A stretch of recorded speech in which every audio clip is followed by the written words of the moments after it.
if you have Leona in this, you have such a great front line. You have Xin Zhao, Leona, and the Scion, and you just engage from far away, and the Jhin can follow up. But the Nautilus, I think, does work here. You might want to save it for later. Rakan? Yeah, Rakan is difficult Rakan to play and into the Poppy, obviously. I mean, it is, yeah. Okay, it will be it. And this is purely because the Poppy was on the other side, looking like it was possibly heading into the support position, and Best are going to be locked in. And now the question mark is still between the Poppy and the Pantheon, but Ona's Pantheon has been so incredibly good. I think when you're playing a comp like this with the RYZE, you want to have the Pantheon in the jungle because he's going to be more omnipresent. He's going to be able to follow up on the side lanes a little bit better. We'll be able to get into the backline. We'll just have more farm to access the Jhin and the Victor, just more powerful as a champion there. The Poppy, much more utility-based, is going to still be able to make that impact with their ultimate in the jungle. Can be decent into the Nautilus, obviously, is great for anti-dive. So a Poppy quite strong when you have a strong pushing lane like the Varus. And I like this carries coming from just about everywhere and ways to really mess up these fights. Let's get into game number 2 and see whether T1 can get to an early match point. T1, 하나, 둘, 셋. Oh man, you really get an idea of how many people there are in the Sajik Indoor Stadium here when they do the T1 fan chant. You absolutely do. This place was shaking. I'm pretty sure that's also the same skin, and he's on the same. They're in that top lane, but Dragon is going to go the way of T1 here. Timings of these resets. Later back for Zeus, and this is Keria coming over with Owner, and obviously with the, Abessa in the bottom lane who hits level 6, there's just no real opportunity for contest. You see Zeus is going to ult back to the bottom wave here to catch on what he can, but the Dragon still goes over. So once again, T1, full Dragon control in this series. Still, I feel like HLE have been really good at picking up every minion wave, so getting maximal experience in this game thus far. As Doran's looking to go a little bit aggressive here towards the bottom side. Grubs going to be the trade for a decent amount here towards the bottom side. As Zeus is just trying to play that weak side Scion. And here is the Realm Warp in as Faker off to the side, doesn't get hit by that Q, and in comes Owner to finish him off. First blood going over to the Pantheon as a teleport does come through. Actually, Zeka just walking down towards this bottom side as Faker just executes himself, denies the money to HLE. That's huge. And, if that Q hits on the Realm Warp, it's a little bit different, I think, for how the story does eventuate, but Faker's able to avoid it.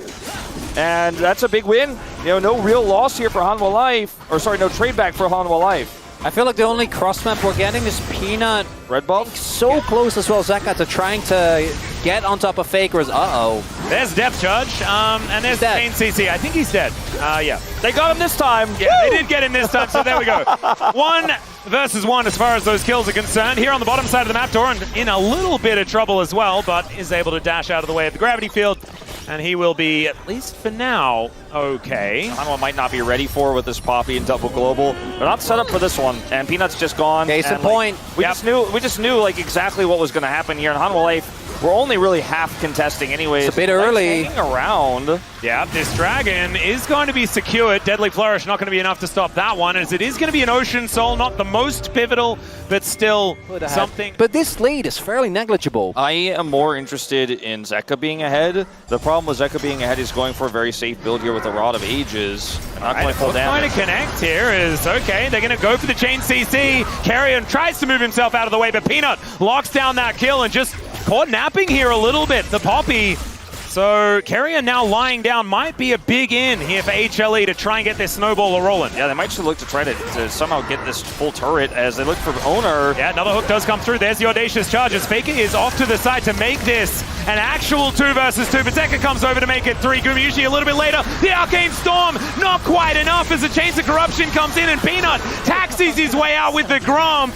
Knocks it up there as well, but Realm Warp is coming in. Peanut does have to flash as another hook is going to come through as Viper has to cleanse as Kerry is back once again.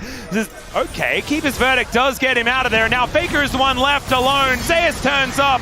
Enough of that funny business, says HLE. It's Viper that gets the kill.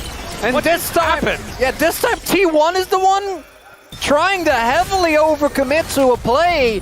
and they get punished massively. Yeah, I mean, Peanut initially looks like maybe he has, as we're not done yet. All right, there's Grand Starfall underneath the turret here onto a gravity field. As Ona, he can't tank the turret anymore, and Peanut in a good position this time. Huh? Yeah, What? not really sure. That was my analysis at the end. I put the analysis. I'm on this. I'm right there with you. Yeah. Not really sure about that one. I mean, it's only 4 stacks of Rod of Ages for Zeka, but it's not about the build. It's just about the fact that there wasn't great follow-up there, and you're going. If he doesn't do the damage, don't worry, the turret will. I do think that this right here, this is, and now here we're just left scratching our head and go, you could have chilled out a little bit.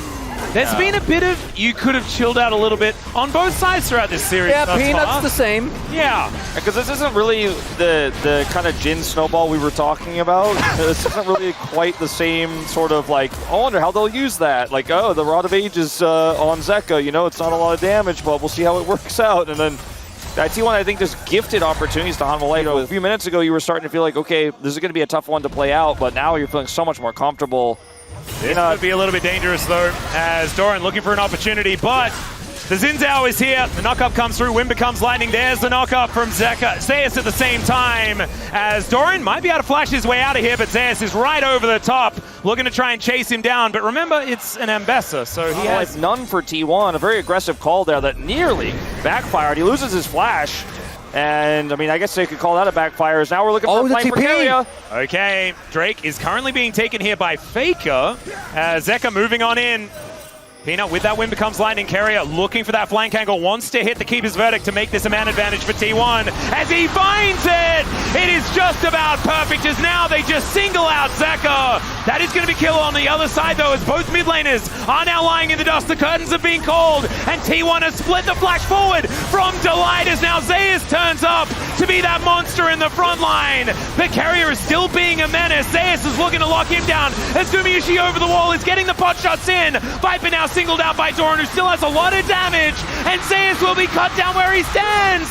HLE once again losing a team fight. And it's just way better coordination here from T1 in these moments. The Flash Keeper's verdict from Keria on the flank was at the end of the day, T1 pulling ahead in this one objective-wise, still down in gold, but it feels less significant as Doran. Public execution goes in as Viper is just going to get executed. They blow him up.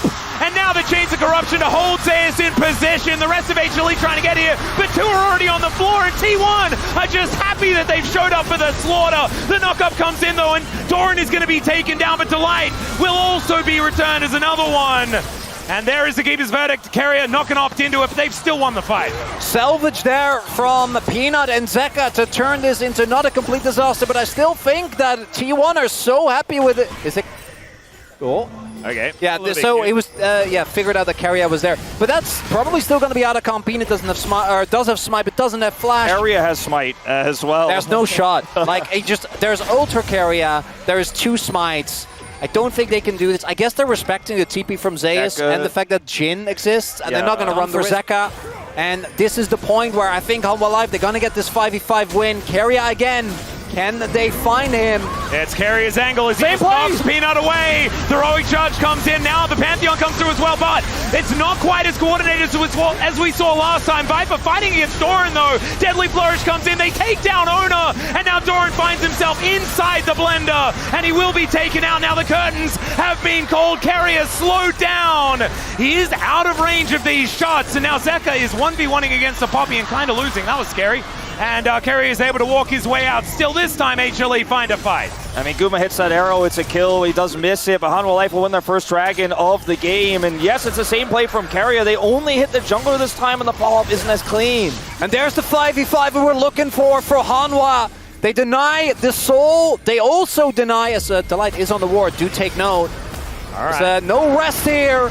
Death charge going to come through here, but Faker just decides he wants to kill Zeus, and he might be able to do so. Gumayushi in a fair bit of trouble as Zeka distracted by the Poppy once again. Viper now looking for an angle. Deadly Flourish, will it be in range? And he doesn't quite find it, but he doesn't need to. It's a double for Zeka, and HLE running away with it now. At T1, they try to run the play back, but this time HANWHA says, come on, you can't do that to us 2 times in a row. Keria. TP.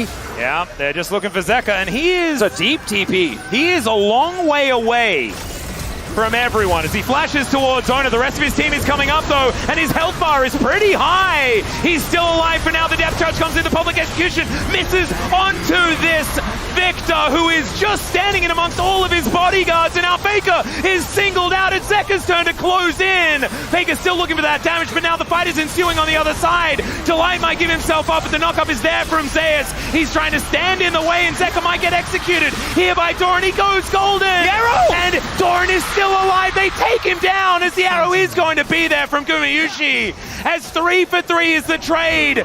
But it is only really the tanky members alive from HLE, and Gumayusi is still terrifying on his signature Varus. And also domestic Doran is unreal. This man, who is this Really guy? went for maxing the damage as another fight for the soul here, at least for T1, if they can get back space. But I think this is where HANWHA Life's comp should really shine. When they can get that front to back, FAKER looking on the flank. Let's see that carrier ult. That's the most important part of a lot of these fights. Oh, the Exactly. Ocean Rift. You really don't get to front to back when a Poppy is in the game, especially when it's carrier. He's got the heal set for a bit of a gap close as well. Well, FAKER is actually just going to try and take down the start in the mid lane. He will be successful, and remember, T1, they don't necessarily need to go for this. He wants but Peanut. they can, as here's the Keeper's verdict. They do get rid of the Psy on the front line. He's now gone. The Gravity Well is doing so much work here, as Zeka just walks away and lets that Arcane Storm do the work, but it's Gumayusi, it's FAKER, and they have so much damage, and they'll get the soul off the back end. An insane fight here for T1. I thought they were certainly going to look for the smite for the soul, lock Peanut down, but they get the Scion instead, which is basically team fight winning in itself. And the damage numbers might belong to Doran and Guma, but again, it's that Poppy! Yeah, man, and Doran running away with it. Carrier is the lowest in the game, by like a large margin as well. But he has hit some of the best buttons. Well, I mean, he's got them to soul. Oh, yeah. Like both fights were, it's insane. It's ridiculous. In the mid lane, we've got the top laners trying to face off, but Chains of Corruption comes down towards his bottom lane. Delight probably lucky that that anchor didn't land. And T1, the war of attrition is just being won on their side of the rift. Here's the flanking teleport, though, as Gumayusi could be in a lot of trouble. He doesn't have his shield, and he doesn't have a whole lot of hope, but he does flash. And the train is not even going to get the stun. The wind becomes lightning, misses. Is the knockup going to be there? The rest of T1 are turning up. Guma's still trying to kite this one out. He finally dies. The knockup is huge there from Delight at the same time, as HLE are trying to fight off Doran on the other side of the fight, and things are going completely wrong for HLE on the top side. Delight trying to get out. The flash in front from Carrier is just gorgeous, and Doran can do no wrong here in Busan. And why HANWHA Life is firing skill shots into the nothingness of the rift. Doran is 1v2ing. Yeah, I want to have a chat with Aslan, man. That guy's getting hit by everything there in Narnia. Oh man, Doran is just having the series, again, just like he did yesterday, that you couldn't have predicted coming into Road to MSI. Not to say that the guy was weak, he was still one of our best top laners, but to see him do it this well and to really be on peak form. Yesterday we thought, okay, maybe it's because he's perfect, or it's because he's against perfect, because perfect is a much weaker top laner than Zay is. After destroying KT yesterday, the onslaught of T1 is looking to continue. There's coordination that this roster has built over years, and there's also the strategy element of these drafts that we're seeing, the Poppy coming through. All right, Zeus, his health bar is looking a little bit large, but let's see how long it lasts. As there's another public execution, Doran getting in amongst 5 people underneath the turret. They haven't gone down just yet, but there's the Grand Starfall. Here is T1, and it's a double already for that man in the top lane. Zeka gonna go golden, and just watch as T1 rolls over the top like this wave that is just attacking them in their base. Viper, yeah, I think probably sticking around on this fountain is going to be the right idea, as T1 will move to match point here and make it possibly a pretty short one here in Busan. And that bot side play, the power of friendship, T1 have done that exact thing so many times. Oh no!